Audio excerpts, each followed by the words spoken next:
Chelsea secured their 6th consecutive win against the Eagles after blowing the South Londoners away at Stamford Bridge. Watch until the end of this review to hear all of my thoughts on yesterday's match.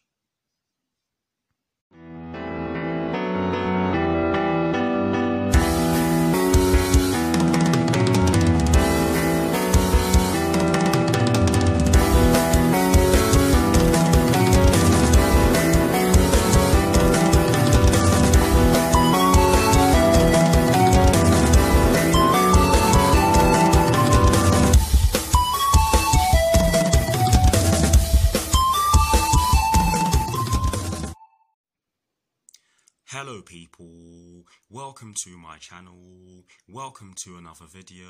This is my review of the game which took place yesterday afternoon at Stamford Bridge in the Premier League between Chelsea and Crystal Palace, which Chelsea ended up winning by 4-0.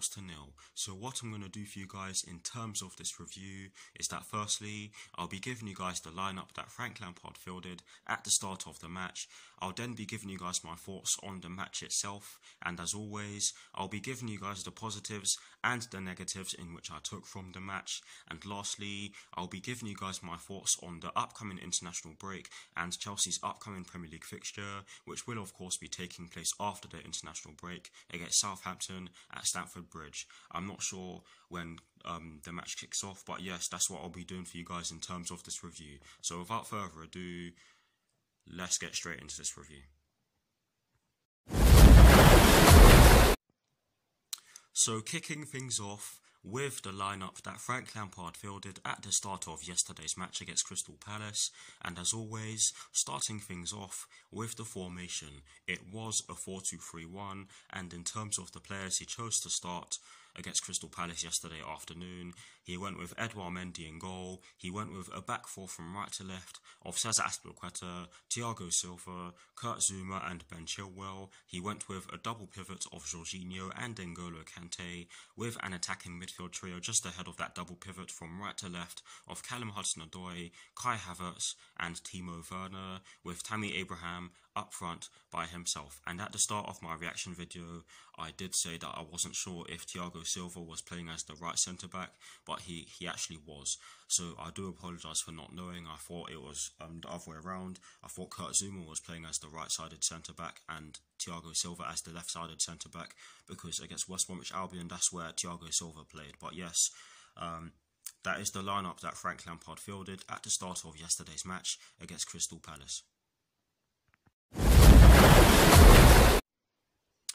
Now for my thoughts on the match itself, and as always, starting off with the first half. Just before I get into it, I'm just going to say that I'm going to try and keep this part of this review as short as possible, but yes, I did feel that Chelsea made a pretty good start to the match in terms of passing the ball around and trying to break Crystal Palace down. I think Crystal Palace made it crystal clear, no pun intended, that they were going to try and sit back and hit us on the counter-attack. It's what they're known for under Roy Hodgson, and they did so to a T in the first half, because we really did struggle to break them down, even though I felt as though we were moving the ball about pretty well.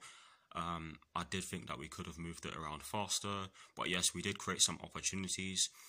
Tammy Abraham did have a couple of opportunities. Timo Werner had a shot on goal, which you can argue he should have done better with. Jorginho also had a chance to open the scoring when the ball came into the box and it fell to him and he just blazed it over the bar.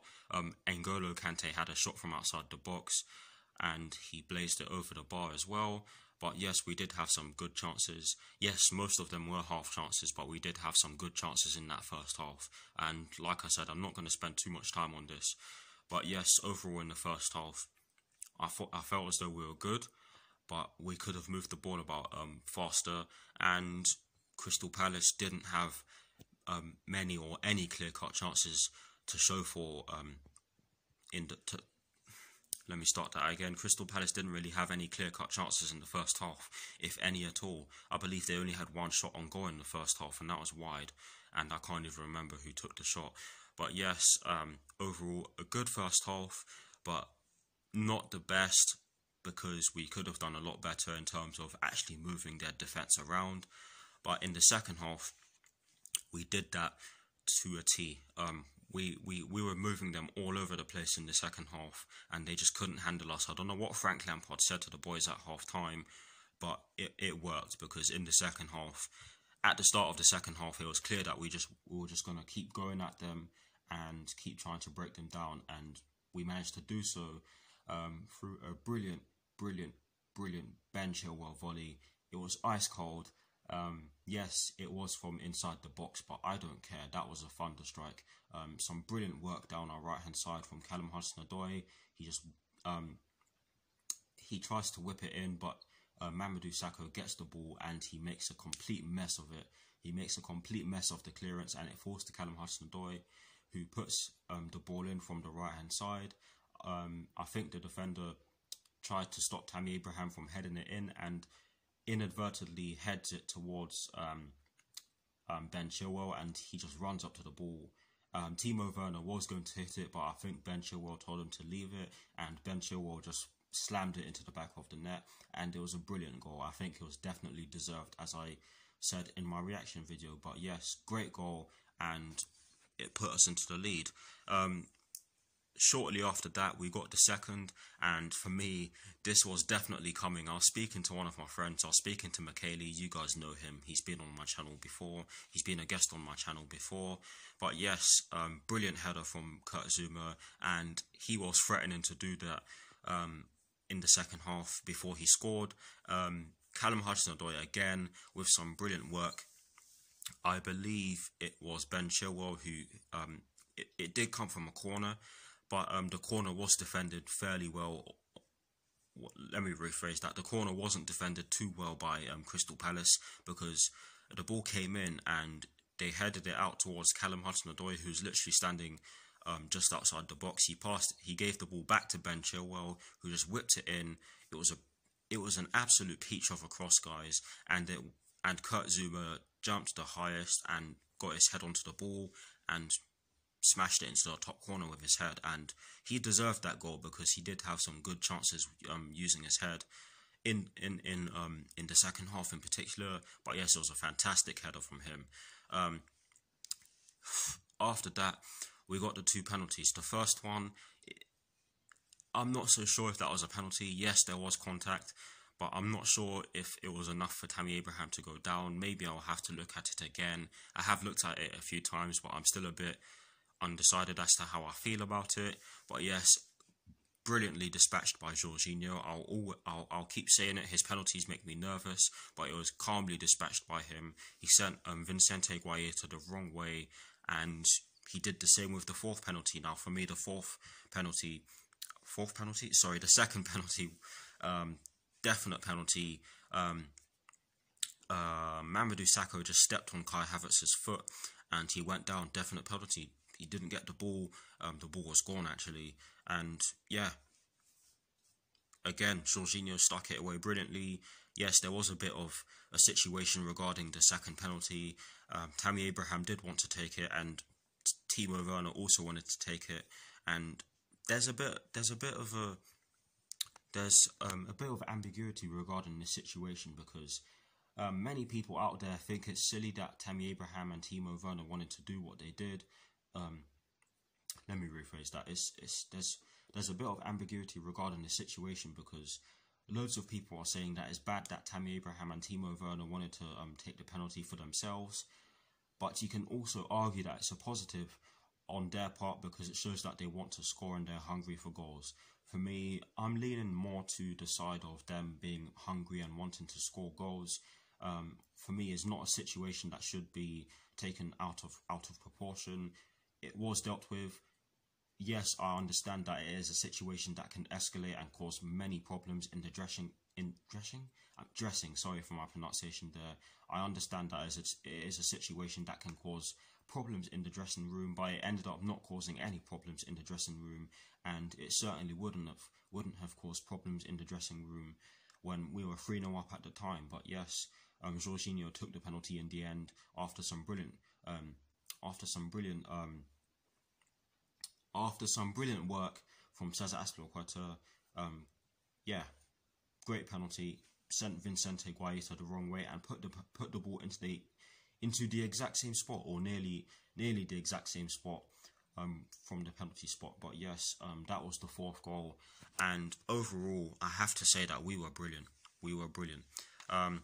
In terms of the positives and the negatives in which I took from yesterday's match, there's a bit of a twist on this because, sorry for moving the camera by the way, there are only 3 positives. I didn't take any negatives from yesterday's match, but the first positive in which I took from yesterday's match is the fact that we were rock solid at the back and they did not have a single shot on target throughout the course of the game.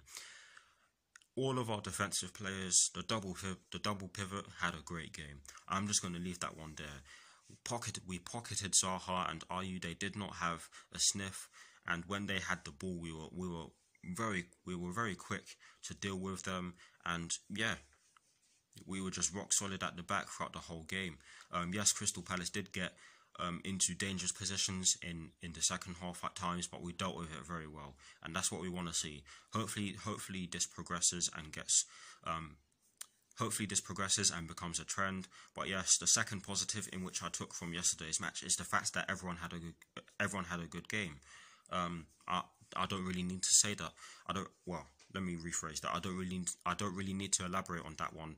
And the third and final positive in which I took from yesterday's match is the fact that Christian Pulisic got some minutes under his belt. Yes, he didn't get all too much game time, but it was good to see that he was ready to come on the pitch. He did do some defensive work, which is good to see from a winger. But yes, it's great to see that he was able to get some minutes under his belt. And that is it for the positives and the negatives in which I took from yesterday's match. And that is it for my thoughts on yesterday's match. Please do let me know what your thoughts are on the match in the comment section below. And as always, guys, I will do my very best to respond. Now, to conclude this review, I'm going to give you guys my thoughts on the upcoming international break, how it may affect the Chelsea team, as well as Chelsea's upcoming Premier League fixture, which will be taking place after the international break against Southampton at Stamford Bridge. Again, I'm not entirely sure when the match will be taking place. I think it's on the 17th. Let me check for you guys. And I think kickoff is at 3 PM UK time. Again, I'll have a look for you guys in time for the preview of that game. But yes, it's a funny one because some people may argue that the international break may have come at a good time for us because it means that players have a chance to get fit. But at the same time, you can argue that it's come at a bad time because we look as though we're starting to pick up momentum. Hopefully, anyways, because of course, beating a team 4-0, beating a team that is very hard to score against by 4-0 is a very good sign for the team. But yes, it's a bit of a funny one. Hopefully, we don't see some of our key players getting injured because of course many of our players will be going out on international duty. But in terms of our upcoming Premier League fixture against Southampton, I think we can beat Southampton. I don't think they have been the same so far, but of course it's early days in the Premier League and they have beaten us at Stamford Bridge quite a few times before. We actually haven't beaten them at Stamford Bridge since December. The last time we beat them at Stamford Bridge was December 2017 when Marcos Alonso scored a free kick. But yes, I do think we can get the job done against them. But as always, we cannot underestimate them. But hopefully we don't see injuries during the course of the international break. Hopefully some players return to match fitness or fitness in general, but we'll just have to see. That is it for my thoughts on the upcoming international break and Chelsea's upcoming Premier League fixture against Southampton, and that is it for this review. I hope you enjoyed it, guys. I do apologise for some of my speech during the course of my reaction video and this review. I didn't get a good sleep before the match, and I didn't get a good sleep yesterday/today. But yes, that is it for this review. Thank you very much for watching. Please do like, comment and subscribe to my channel if you're new, and I will see you all very soon for some more videos. I'm thinking of doing some videos during the course of the international break. I will see. But yes, come on you Blues, come on Frank Lampard, and peace.